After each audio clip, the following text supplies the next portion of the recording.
하나님께 예배하는 자는 영과 진리로 예배할지니라.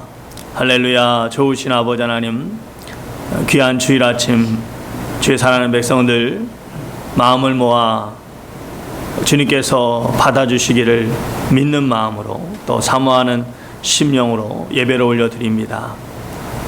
우리 한 사람 한 사람이 예배자임을 기억하게 하시고 구경꾼이 아니라 예배자로 주 앞에 나가게 하시고 우리 주님께서 기쁘게 받으시는 귀한 산제사로 주께 영광 돌리게 하여 주시옵소서. 예수님의 이름으로 간절히 기도드렸사옵나이다. 아멘. 오늘 말씀 한 절입니다. 우리 한번 그 의미를 생각하시면서 두 번 연속으로 읽도록 하겠습니다. 만군의 여호와 그를 너희가 거룩하다 하고 그를 너희가 두려워하며 무서워할 자로 삼으라. 다시 한번. 만군의 여호와 그를 너희가 거룩하다 하고 그를 너희가 두려워하며 무서워할 자로 삼으라. 아멘. 네, 오늘 성도의 삶 7번째 시간 새 프레임으로 살기라는 제목으로 말씀 나누도록 하겠습니다. 주님 감사합니다. 오늘도 참 우리 귀한 믿음의 가족들 건강을 지켜주시고 이렇게 또 한자리에 모여서 주의 이름을 높이며 예배하게 하시고 무엇보다도 뜨거운 기도와 찬양으로 주님께 영광 돌리게 하시며 또 주 앞에 우리의 마음을 내려놓을 수 있도록 하심을 감사드립니다. 이 시간에 또 주의 귀한 말씀에 귀 기울입니다. 아버지 하나님, 사람의 소리로 듣지 않게 하시고 성령님을 통해 우리 주님의 음성을 듣게 하시고 정말 나를 사랑하셔서 나에게 주시는 귀한 말씀으로 아멘 하실 때, 아멘 할 때 아버지 하나님, 이 말씀을 통해 우리 성도님 한 분 한 분 위로를 얻게 하시고 새 힘을 얻게 하시고 또 아버지 정말 그 심령의 평강을 얻게 하시고 아버지 무엇보다도 더 큰 믿음으로 나아갈 수 있도록 역사하여 주시옵소서. 예수님의 귀하신 이름으로 간절히 기도드렸사옵나이다. 아멘. 사람은 자기가 원하던 원하지 않던 또 자신이 인식을 하던 인식하지 못하던 다 각자 프레임이라는 것을 가지고 살아갑니다. 요즘 이 프레임이라는 말을 굉장히 많이 쓰는데요. 이 프레임이란 단어는 이제 뭐 간간히 써왔겠습니다만 특별히 이제 우리말로 하면 어떤 틀이다 이제 이렇게 이야기할 수 있는데 이 말은 특별히 사회 심리학자인 어빙 코프만이라는 사람하고 인지 언어학자인 조지 레이코프라는 두 사람이 학문적으로 굉장히 체계화시키고 굉장히 대중적으로 많이 많이 알게 하는 대중화시키는데 공헌한 그런 단어입니다. 이 프레임은 이제 한마디로 쉽게 말씀드리면 세상을 바라보는 관점, 또 다른 말로 우리가 해보면 전제, 그죠? 전제, 또 어떤 인식, 세계관, 뭐 월드뷰라고 그러죠. 세계관 이렇게도 이야기할 수 있습니다. 여러분, 왜 사람들이 돈을 그렇게 참 열심히 벌려고 하고 또 어떤 사람은 정말 다른 사람 생각할 때 이미 충분히 가지고 있어요. 그럼에도 불구하고 더 벌기 위해서 막 애를 씁니다. 왜 그렇습니까? 결국에는 돈이 많으면 많을수록 행복할 수 있다는 자신만의 프레임이 있기 때문입니다. 자신의 틀을 가지고 있기 때문입니다. 이 틀은 이 부모와 자식 간에도 나타납니다. 어떤 자녀들은 부모님에게 굉장히 친근하고 효도를 잘합니다. 그러니까 부모님이 잘해준 것도 없는 것 같은데 굉장히 부모님에게 잘합니다. 그것은 부모님은 고마운 존재라고 하는 그런 전제, 그런 틀을 가지고 있기 때문입니다. 반면에 어떤 자녀들은 부모님이 굉장히 잘해줌에도 불구하고 부모님에게 아주 소홀히 하고 굉장히 불친절합니다. 왜 그렇습니까? 부모님은 나에게 전혀 고마운 존재가 아니라고 하는 그런 프레임을 가지고 있기 때문입니다. 여러분 아시는 것처럼 많은 사람들이 종교 생활을 하지 않습니까? 그런데 뭐 종교마다 다 똑같지는 않지만 대부분의 종교가 이 내세에 대해서, 이 땅 이후의 삶에 대해서 가르칩니다. 왜 그렇습니까? 이 땅에서의 죽음 이후에 또 다른 삶, 또 다른 세계가 있다고 믿는 프레임을 가지고 있기 때문입니다. 반면에 이 땅의 것이 전부라고 하는 그런 프레임, 그런 틀을 가지고 살아가는 사람들도 있습니다. 대표적으로 이제 공산주의자들이 주장하는 유물론 사관입니다. 유물사관. 그 유물사관은 어떤 것입니까? 이 땅에 우리 눈에 보이는 이 물질 세계가 전부 다라는 거예요. 영적인 것이나 그 이상의 것은 아무것도 없다는 것입니다. 그래서 그런 세계관을 가진 사람들은 이 땅에서 그냥 내가 하고 싶은 거 다 하다가 죽으면 그만이라고 하는 그런 생각을 가지고 있습니다. 여러분 지금 한국 저희가 위에서 간절히 기도했는데 지금 한국이 좌우로 나뉘어서 지금 원수처럼 싸우고 있지 않습니까? 이것도 결국 틀의 싸움입니다. 프레임 싸움이에요. 내가 가지고 있는 틀, 내가 가지고 있는 프레임이 옳다고 믿고 있기 때문에 지금 서로 그렇게 싸우고 있는 것입니다.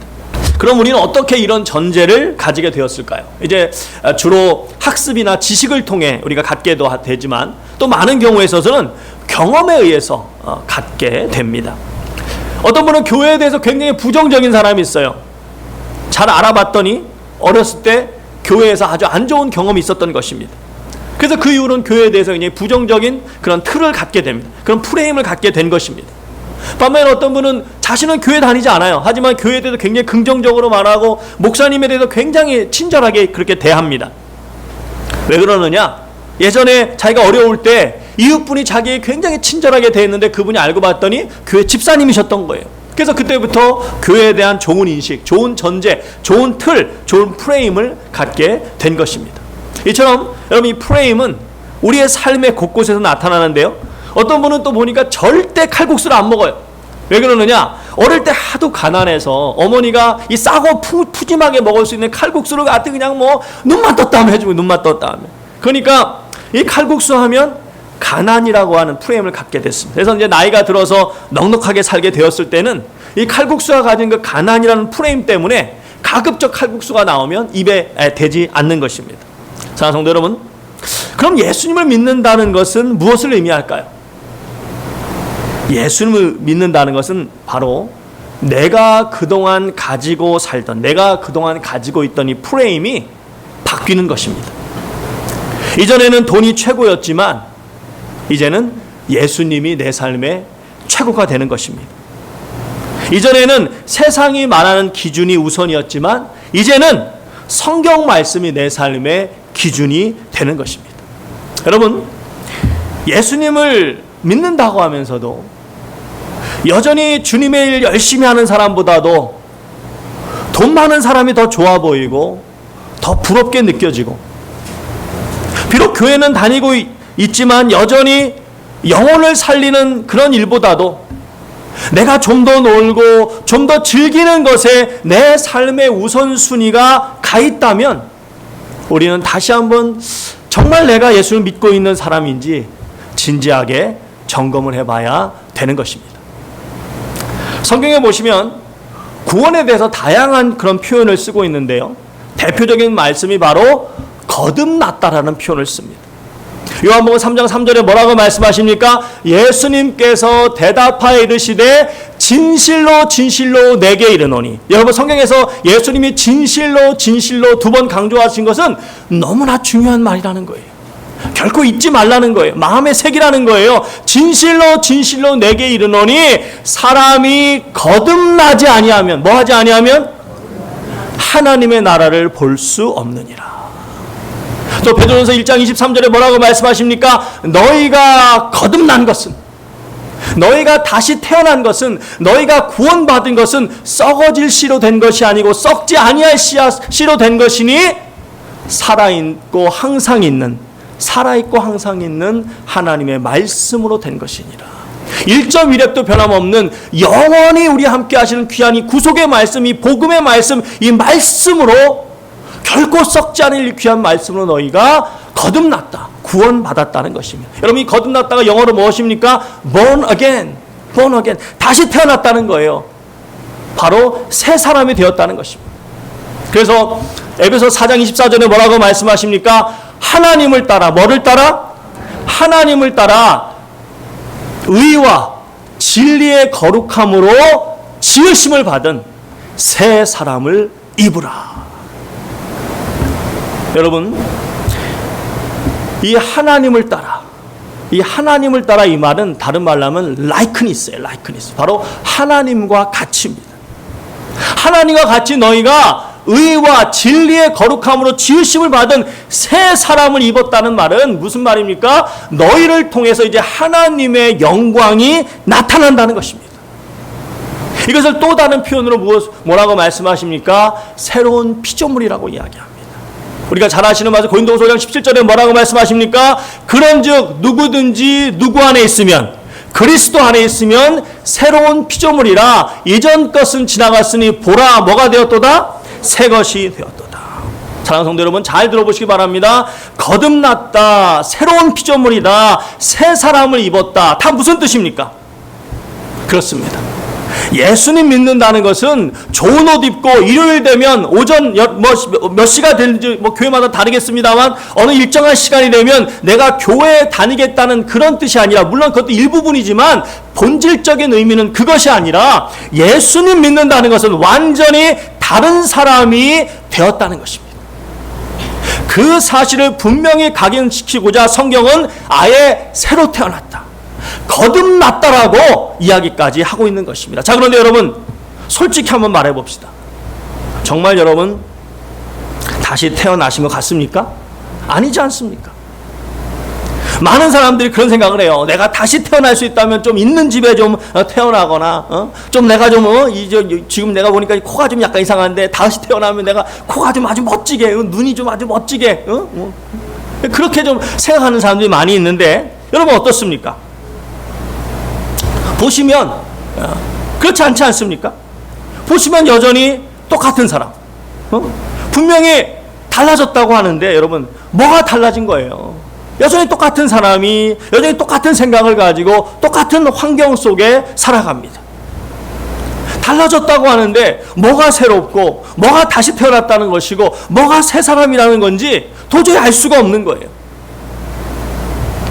여러분, 과연 여전히 보면 여전히 똑같은 사람인데, 여전히 똑같이 그런 똑같은 환경에서 살아가는데 과연 뭐가 다시 태어났다는 걸까요? 뭐가 새롭게 되었다는 걸까요? 그것은 바로 내가 가지고 있던 이 프레임, 내가 가지고 있던 이 틀, 내가 가지고 있던 이 전제가 이제 예수님을 믿음으로 바뀌게 되었다는 것입니다. 나의 가치, 나의 생각, 나의 삶의 기준이 바뀌었다는 것입니다. 자, 여러분, 왜 열심히 운동합니까? 예전에는 건강하게 오래 살고 싶고 또 몸이 좋아야 옷을 입어도 폼이 나고 또 맵시가 나고 하니까 열심히 운동했습니다. 하지만 예수님을 만난 이후에는 왜 내가 열심히 운동하느냐? 바로 주님이 주신 사명을 감당하려면 건강해야 되기 때문에 열심히 일하는 사람으로 바뀌는 것입니다. 열심히 운동하는 사람으로 바뀌는 것입니다.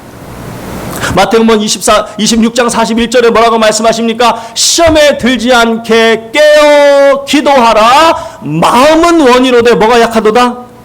육신이 약하도다. 여러분, 이 말씀은 예수님이 언제 하신 말씀입니까? 이제 몇 시간 후면 유대인 관원들에게 붙잡히셔서 이로 말로 형용할 수 없는 끔찍한 고통을 받으시고 십자가에 못 박히셔야 했습니다. 그러니까 이 말씀을 하시는 때는 너무나 긴장되고 인간적으로 생각하면 말로 형용할 수 없는 너무나 두렵고 괴로운 때였습니다. 주님께서도 완전한 인간으로 오셨기 때문에 그렇게 괴로운 시간을 바로 앞에 두고 힘드실 수밖에 없었습니다. 얼마나 힘들었겠어요? 얼마나 그 마음이 괴로웠겠어요? 그래서 예수님께서 어떻게 하십니까? 자기와 함께 동고동락하는 제자들에게 함께 좀 기도해달라고, 내가 지금 너무 힘드니까 좀 나와 함께 기도하면서 나 좀 도와달라고, 나에게 좀 힘을 좀 북돋아달라고 예수님이 간절하게 제자들에게 부탁합니다. 자, 그런데 어떻게 됐습니까? 이 제자들이 얼마나 무심한지 그 잠깐의 잠을 이기지 못하고 계속 잠만 자는 거예요. 계속 잠만 자는 거예요. 그때 주님께서 제자들에게 주신 일종의 경고의 말씀입니다. 사탄이 온갖 시험으로 우리를 넘어뜨리려고 하는데 그 시험에 넘어지지 않으려면 정신 바짝 차리고 뭐 해야 된다? 기도해야 된다. 깨어 기도해야 된다. 그러시면서 두 가지 도전을 주십니다. 그리고 뭐라고 말씀하십니까? 마음에는 원이로되 육신이 약하도다. 우리는 보통 이 말씀을 어떻게 이해합니까? 정말 제자들이 마음은 간절히 기도하고자 했지만 육신이 워낙 연약하고 지금 워낙 피곤하니까 그래서 어쩔 수 없이 잠을 잤는데 주님이 그것을 책망하지 아니하시고 주님을 이해해 주시는구나. 역시 주님은 인간미가 있으셔. 역시 주님은 포용을 잘하셔. 역시 주님은 이해를 잘하셔. 우린 그렇게 생각할 수 있습니다. 충분히 그렇게 생각할 수 있습니다. 하지만 당시 상황이 얼마나 심각한 상황이었는지 생각해 볼 때 주님의 이 말씀은 분명 그 이상의 의미가 있는 것입니다. 먼저 주님은 마음은 원이로 되라고 말씀하셨습니다. 자, 여러분, 그런데요, 정말 이 중차대한 이 중요한 때 진정으로 제자들이 주님과 함께 깨어 기도하기를 간절히 원했을까요? 우리는 보통 그런 말을 하죠. 호랑이 굴에 끌려가도 뭐만 바짝 차리면? 그러니까 뭐가 중요하다는 거예요? 우리의 마음, 우리의 정신이 중요하다는 거죠. 그래서 제자들이 진정으로 이 중요한 순간에 주님과 함께 기도하기를 정말 원했다면 매일 밤 그렇게 하자는 것도 아니고 이 중요한 때에 잠시만 나하고 기도해달라는 건데 그 피곤한 거 좀 못 이겼겠습니까?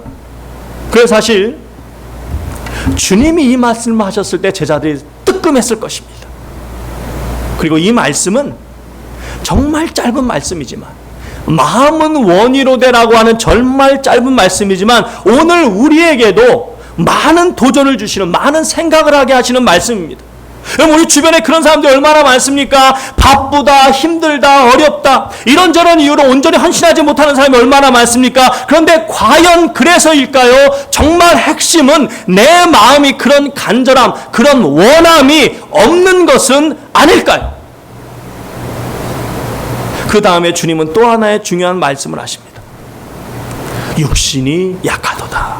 여러분, 정신이 강하면 육신의 연약함은 어느 정도 극복할 수 있는 것이 사실입니다. 그래서 우리 주변에 보시면 정말 어려운 신체 조건을 가지고 있지만 그럼에도 불구하고 가장 강한 정신력으로, 강한 마음가짐으로 웬만한 정상인도 해내기 어려운 그런 큰 일들을 해내는 사람들을 우리는 가끔 보게 됩니다. 하지만 냉정하게 본다면 아무리 마음이 원한다 할지라도 정말 내 몸이 아프거나 큰 병이 든다면 많은 제약이 있는 것 또한 사실입니다.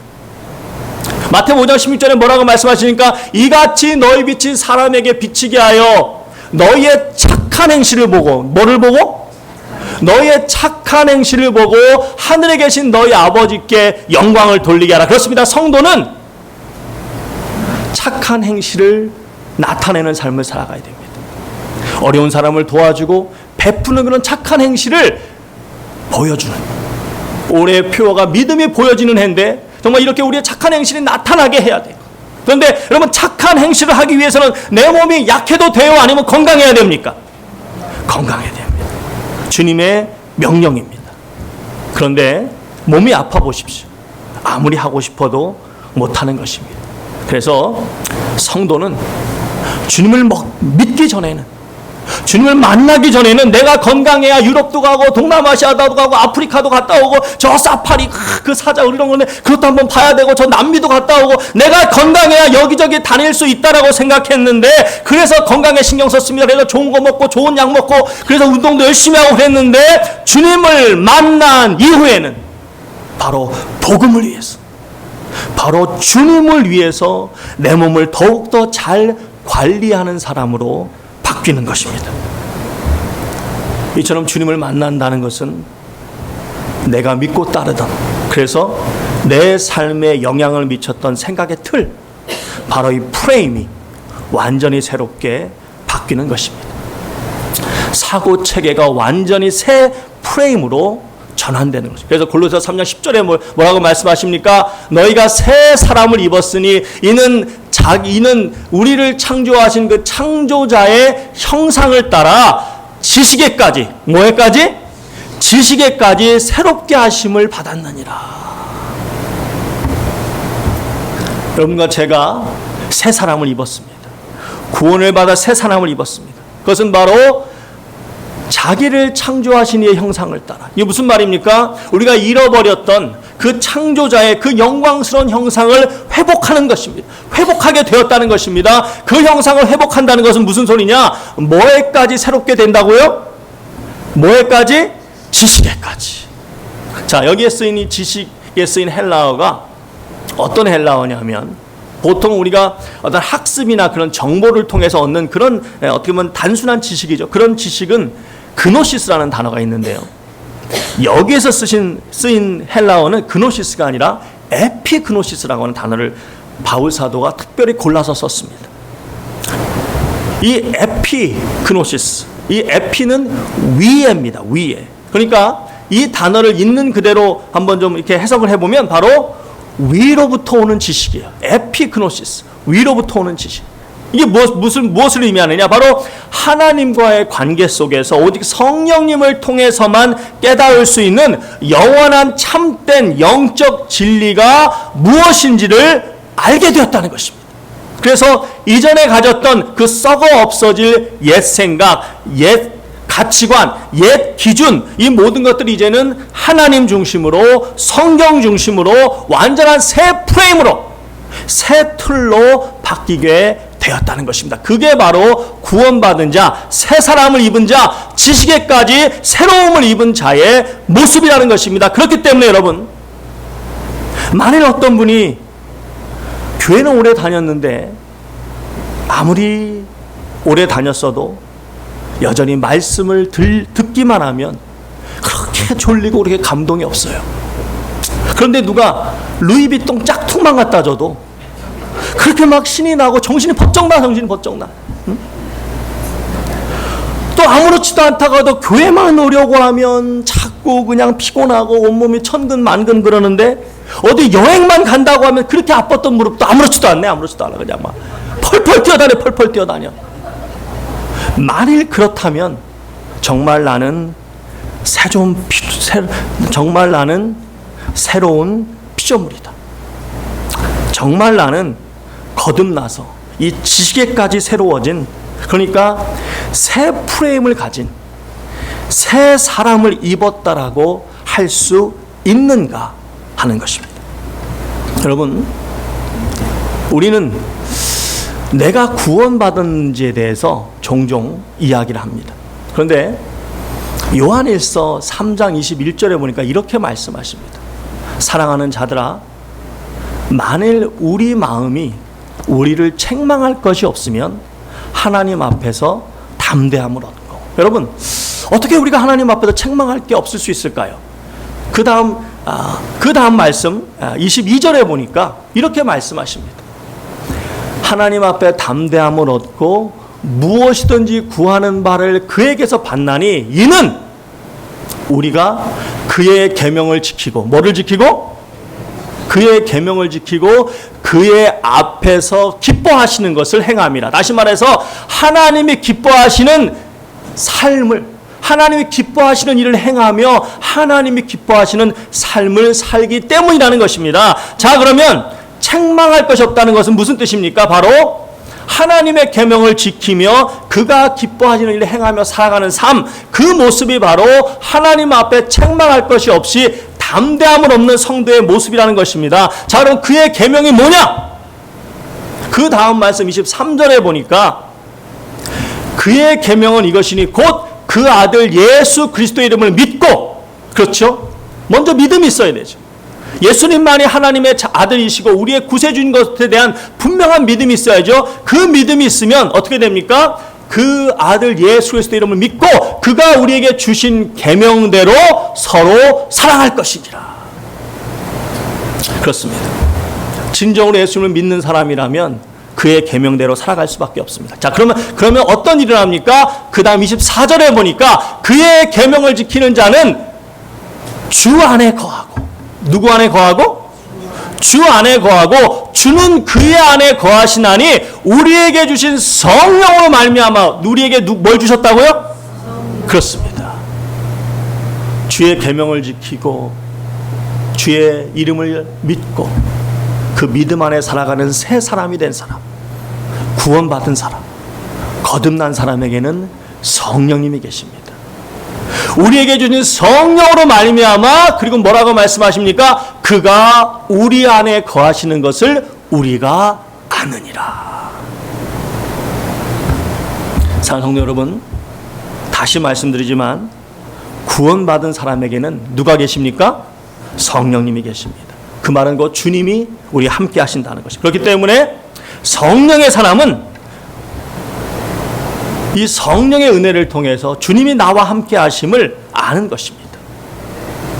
구원받은 사람은 내가 주님과 동행하고 있는지 자연스럽게 누가 뭐라고 해도 성령이 함께하는 사람은 내가 주님과 동행하고 있는지 알 수 있다 없다? 알 수 있다는 것입니다. 왜요? 신앙생활을 하면 할수록 주님을 더 알고 싶은 마음이 생기는 거예요. 신앙생활을 하면 할수록 주님의 말씀을 더 따르고 싶은 소망이 커지는 거예요. 그 앞에서 기뻐하시는 것, 우리가 그 앞에서 기뻐하시는 것을 행함이라 라고 말씀하셨습니다. 그러니까 어떻게 하면 시간이 지나면 지날수록 신앙의 연륜이 쌓이면 쌓일수록 어떻게 하면 주님의 기쁨이 될지 생각하며 살아가게 된다는 것입니다. 사랑하는 성도 여러분, 요즘 목사님들은요, 저도 그렇지만은 이 부분에 있어서 사실 이런저런 눈치 보느라고 단호하게 말씀드리지 못합니다. 얼마 전에도 평소에 굉장히 말씀이 아주 강하신 그런 이제 목사님으로 알려진 분인데, 그래서 이게 청년들이 굉장히 좋아합니다. 그래서 청년들에게 굉장히 영향을 미치는 목사님이신데, 그럼에도 불구하고 그분조차도 이 부분에 있어서는 혹시 아닐지 모르니 잘 점검해 보십시오 하는 이렇게 애둘러서 이렇게 좀 두리뭉실하게 그렇게 말씀을 하시는 겁니다. 자, 그런데 성경은 사실 이 부분에 있어서 아주 단호합니다. 여러분, 로마서 8장 9절에만 봐도 만일 하나님의 영이 너희 안에 거하시면 너희가 육신에 있지 아니하고 영에 있나니 누구든지 그리스도의 영이 없으면 그리스도의 사람이 아닐까? 그리스도의 사람이 아닐지 모르겠는데, 그러니 좀 점검 좀 해보시는 게 어때요? 그렇게 말씀하지 않으시고 뭐라고 말씀하십니까? 단호하게 누구든지 그리스도의 영이 없는 사람은 그리스도의 사람이 아니니라. 여러분, 그리스도의 영이 있는 사람은 신앙의 연륜이 쌓일수록 더욱 주님을 닮고 싶은 마음이 생길 수밖에 없는 것입니다. 그렇지 않으면 성경은 단호하게 말합니다. 그리스도의 영이 없는 것이고 그 사람은 그리스도의 사람이 글쎄가 아니라 뭐라고요? 아니라. 자, 그러면 어떤 분이 또 그러실 것 같아요. 아니, 목사님, 저는 아직도 세상이 좋은데 그럼 저는 아직 구원받지 못한 걸까요? 로마서 14장 1절에 뭐라고 말씀하십니까? 믿음이 연약한 자를 너희가 받되 그들의 의견을 비판하지 말라. 그렇습니다. 분명히 믿음이 어린 사람, 연약한 사람이 있습니다. 하지만 정말 중심의 진정으로 주님을 믿고 거듭난 사람이라면 적어도 내가 지금 하나님이 원하시는 만큼 살지는 못할지 몰라도 그에 대한 안타까움이 있고, 더불어서 주님이 어떻게 하면 조금이라도 기뻐하시는 삶을 살고자 하는 소망이 있게 돼 있을까요? 없을까요? 있게 돼 있다는 것입니다. 고린도후서 7장 10절에 뭐라고 말씀하십니까? 하나님의 뜻대로 하는 근심은 누구의 뜻대로? 하나님의 뜻대로 하는 근심은 후회할 것이 없는 구원에 이르게 하는 회개를 이루는 것이요, 세상 근심은 사망을 이루는 것이니라. 그렇습니다. 성도에게는 하나님의 뜻대로 하는 근심이 있어야 돼요. 그 근심은 돈에 대해서 걱정하고 병에 대해서 걱정하고 어떻게 사고 날까, 그런 근심이 아니라, 그런 걱정이 아니라 성도의 근심, 하나님의 뜻대로 하는 근심, 바로 거룩한 근심. 이 근심은 어떤 근심입니까? 어떻게 하면 주님의 기쁨이 되는 삶을 살까 하는 거룩한 고민이 성도에게는 반드시 있어야 된다는 것입니다. 그래서 진정으로 거듭나서 성령이 함께 하시는 성도라면, 물론 세계 최고 부자인 일론 머스크가 부럽기도 하지만 기도 많이 하는 성도, 전도 많이 하는 성도, 봉사 많이 하는 성도가 더 부러워져야 되는 것입니다. 그러기 위해서는 우리의 틀이, 우리의 프레임이 완전히 바뀌지 않으면 결코 안 되는 것입니다. 오늘 본 말씀 다시 보겠습니다. 같이 읽겠습니다. 시작. 만군의 여호와 그를 너희가 거룩하다 하고 그를 너희가 두려워하며 무서워할 자로 삼으라. 여러분, 이 말씀은 이스라엘 백성들, 소위 하나님의 백성에게 하나님이 이사야를 통해서 하신 말씀입니다. 왜 이 말씀하셨을까요? 하나님의 이름으로 일컫는 하나님의 백성인데, 하나님의 자녀들인데, 하나님의 프레임, 바로 이 성경의 프레임이 아니라 여전히 세상의 프레임을 가지고 살아가고 있는 것입니다. 여전히 돈을 사랑하고 돈이 없으면 어떡하나 돈을 무서워하며, 그래서 헌금도 제대로 못하고 제대로 나누지도 못하는 것입니다. 또 몸이 아플까봐 병을 두려워하며 살아가는 것입니다. 또 하나님을 기쁘게 하는 것보다는 적군을 무서워해서 어떻게 하면 적군을 화나게 하지 않을까, 어떻게 하면 적군을 기쁘게 할까, 그것에 더 신경을 쓰며 살아가는 것입니다. 다시 말해서 하나님이 아니라 사람을 두려워하며 살고 있는 것입니다. 그래서 하나님이 뭐라고 말씀하십니까? 이 답답한 인생들아, 이 답답한 인간들아, 너희가 정말 두려워하고 정말 신경 써야 될 분은 누구시다? 만군의 여호와 하나님, 우리의 영혼과 육신을 다 주관하시는 그 하나님이야.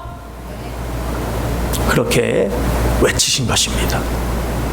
여러분, 두려워하라는 것은 무서워 벌벌 떨라는 뜻이 아닙니다.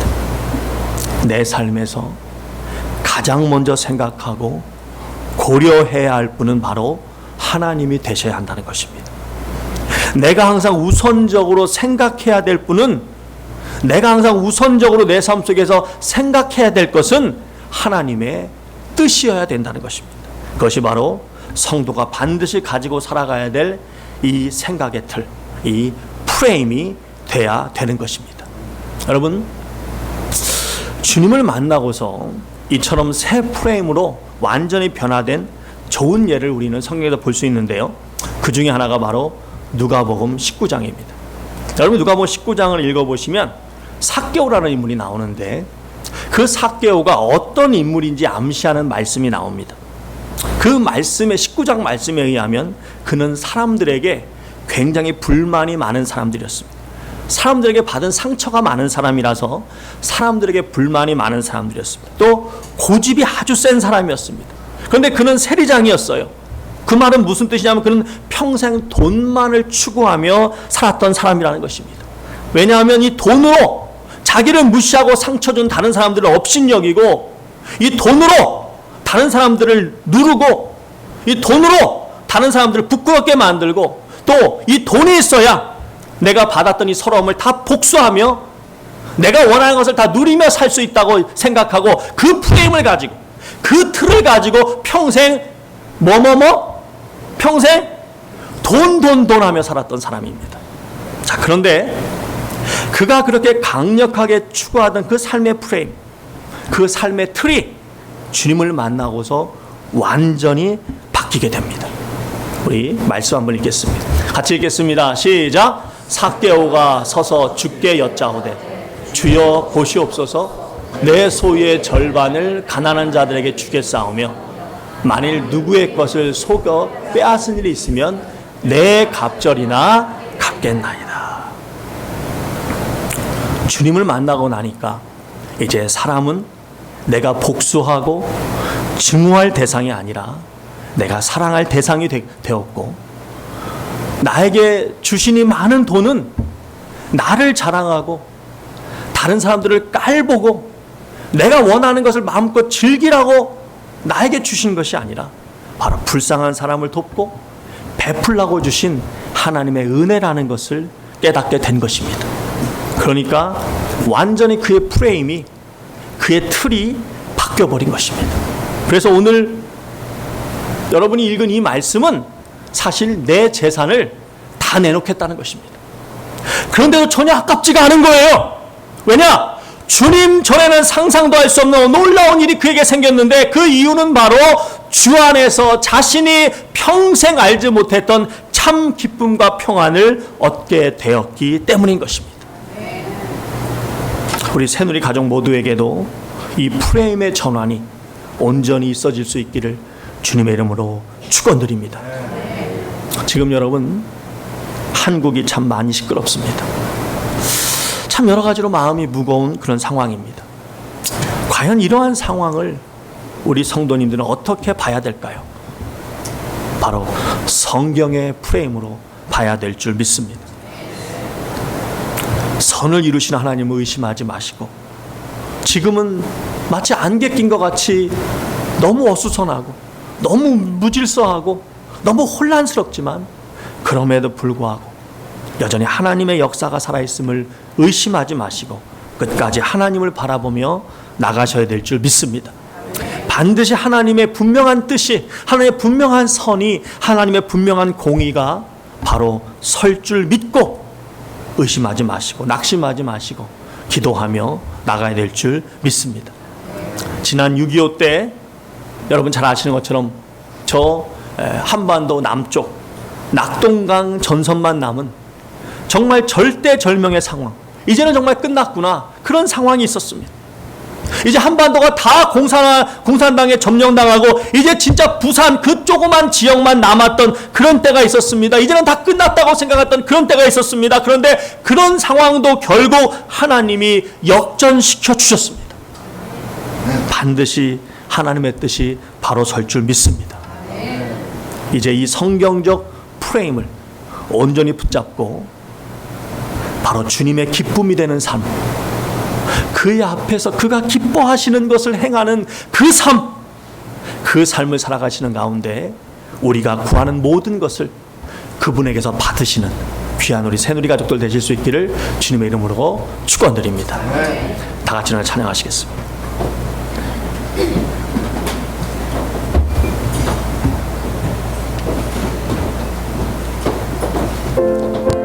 우리 힘차게 박치며 찬양하겠습니다.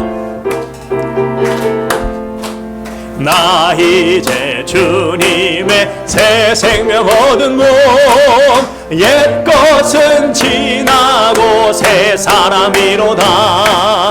그 생명 내 맘에 강같이 흐르고 그 사랑 내게서 해같이 빛난다. 영생을 누리며 주 아래 살리라. 오늘도 내일도 주 함께 주 안에 감추인 새 생명 얻으니 이전에 줬던 것 이제는 값없다. 하늘의 은혜와 평화를 맛보니 찬송과 기도로 주 함께 아멘. 영생을 누리며 오늘도 내일도 주 함께 살리라. 산천도 조목도 새 것이 되었고 죄인도 원수도 친구로 변한다. 생명 얻은 자 영생을 누리니 주님을 모신 마 새 하늘이로다. 영생을 누리며 주 안에 살리라. 오늘도 내일도 주 함께 살리라. 주 따라가는 길 험하고 멀어도 찬송을 부르며 뒤따라가리라. 나 주를 모시고 영원히 살리라. 날마다 섬기며 아멘. 영생을 누리며 주 안에 살리라. 오늘도 내일도 우리 사절 한 번 더 하겠습니다. 나가는 길 험하고 멀어도 찬송을 부르며 뒤따라가리라. 나 주를 모시고 영원히 살리라. 날마다 섬기며 주 함께 살리 영생을 누리며 주 안에 살리라. 오늘도 내일도 주 함께 살리라. 우리는 거듭난 사람입니다. 새 사람을 입은 성도입니다. 이제 새로운 피조물이 되었습니다. 이제는 우리의 생각의 틀, 우리의 관점, 우리의 프레임이 주님의 것으로 바뀌어야 됩니다. 아직도 바뀌지 않은 모습이 있다면 우리는 다시 한번 주님 앞에 기도해야 됩니다. 아직도 하나님보다 더 귀하게 여기는 것이 있다면, 아직도 하나님보다 더 두려워하는 것이 있다면 바뀌어야 됩니다. 정말 하나님이 내 중심에 설 수 있도록, 내 삶의 중심에 계실 수 있도록, 내가 살아가면서 가장 먼저 생각해야 될 것은 하나님의 뜻인 그런 프레임을 가질 수 있도록 우리는 바뀌어야 됩니다. 삭개오가 주님을 만나고 그토록 변화되었던 것처럼 이제는 정말 하나님 중심의 삶으로 바뀌어야 됩니다. 그리스도의 영이 없으면 그리스도의 사람이 아니라고 성경은 단호하게 우리에게 이야기하고 있습니다. 그리스도의 영을 가진 사람답게 이제는 정말 주님이 기뻐하시는 삶을 살고자 하는 소망과 그런 간절함이 우리에게 있어야 될 줄 믿습니다. 이제는 다시 한번 기도할 때 하나님, 아직도 연약한 저희를 불쌍히 여겨 주시옵소서. 이제는 정말 성령을 가진 사람답게 더욱 주님이 기뻐하시는 삶으로 나가야 될 텐데 아직도 주저하고 있는 저를 용서하여 주시고 불쌍히 여겨주시고 이제는 과감하게 담대하게 내 생각의 틀이, 내 프레임이 완전히 주님의 것으로, 하나님이 기뻐하시는 것으로 바뀌게 하여 주시옵소서. 새로운 프레임으로 변화되게 하여 주시옵소서. 삭개오가 누렸던 그 놀라운 변화의 역사를 저희 한 사람 한 사람에게 내려 주시옵소서. 이제 다시 한번 주 앞에 간절히 기도하겠습니다. 기도합니다. 할렐루야. 사랑하는 풍성하신 아버지 하나님, 이 시간 주 앞에 기도하며 나아갑니다. 아버지 하나님, 그렇습니다. 주님만이 우리 힘이십니다. 주님만이 능력이십니다. 주님만이 우리의 피난처십니다. 아버지, 이 시간 바라옵고 나옵기는 저희가 거듭났습니다. 저희가 구원을 받았습니다. 저희가 아버지 새 사랑을 입었습니다. 아버지, 저희가 새롭게 되었습니다. 새 피조물이 되었습니다. 아버지, 이제 주님의 영이 우리 가운데 계신 줄 믿습니다. 성령이 우리 가운데 계신 줄 믿습니다. 성령 우리 가운데 역사하신 줄 믿습니다. 이제 성령님이 함께 하심으로 말미암아 할렐루야, 좋으신 아버지 하나님, 이제 저희가 날마다 주님을 닮아가고자 하는 그런 소망이 가지게 될 줄 믿습니다. 어떻게 하면 주님 앞에 아버지 기쁨이 되는 삶을 살게 될까? 아버지, 그런 간절함이 우리에게 있는 줄 믿습니다. 주여, 아직도 그런 연약함이, 아버지 그런 간절함이 없습니까? 우리의 모습이 아직도 연약합니까? 우리의 모습이 아직도 주 앞에 그런 간절한 소망으로 아버지 가득 차지 못하고 있습니까? 주여, 불쌍히 여겨 주시옵소서. 용서하여 주시옵소서. 성령이 우리 가운데 계심으로 말미암아 이제 우리의 소망이 아버지 정말 주님을 닮고 싶은 소망이 되게 하시옵소서. 정말 우리에게 간절한 그런 은혜가 있기를 원합니다. 정말 주님을 어떻게 하면 닮고자 하는 그런 아버지 주님의 기쁨이 되는 삶을 살고자 하는 그런 열정이 있기 원합니다. 하나님의 뜻대로 하는 근심으로 충만하게 앞서서 하나님의 뜻대로 하는 근심으로 가득 차는 저희 성도님 되기 원합니다. 그래서 날마다 아버지 우리의 아버지 성도님들의 신앙의 연륜이 쌓일수록, 신앙의 시간이 지나갈수록 더 성숙한 모습으로 주님을 닮아가며 정말 주님이 기뻐하시는 삶 살아가며 주께 영광 돌리는 주의 백성들, 주의 뜻을 이루어가는 주의 백성들 아버지 될 수 있도록 도와주시옵소서. 주님, 그렇습니다. 주의 영광을 나타내고 갚는 주에서 될 수 있도록 역사하시고 주장하여 주시옵소서.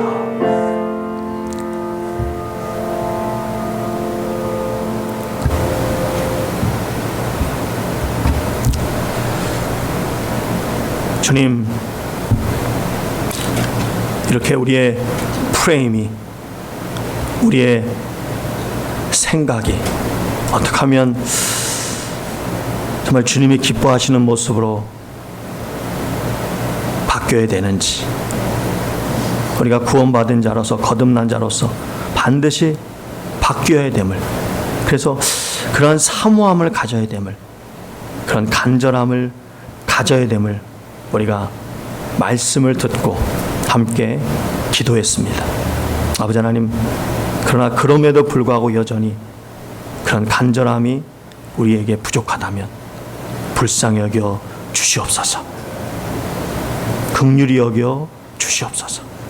아버지 하나님, 너희가 포기하지 아니하면, 낙심하지 아니하면 때가 이름에 거둔다고 말씀하셨으니 주님, 결코 우리 성도님들 포기하지 않게 하시고 선을 추구하되 끝까지 나아갈 수 있도록 역사하셔서 진정 하나님의 기쁨이 되는 삶으로 나아가서 우리 하나님 앞에 책망할 것이 없는 자로 드러나게 하시고 무엇이든지 구하는 바를 받는 그런 복된 성도님들 되게 하여 주시옵소서.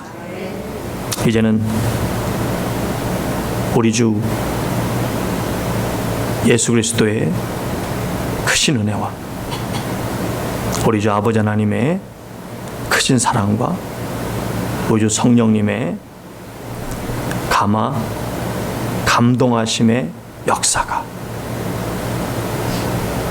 진실로 신앙의 연륜이 쌓이면 쌓일수록 더 무덤덤해지고 더 매너리즘에 빠지는 것이 아니라 더욱 간절한 소망으로 주님의 기쁨이 되고자 하는 열정으로 가득 차기를 소원하며 결단하며 머리 숙인 주의 모든 권속들 위에 이제부터 영원까지 함께 계실지어다.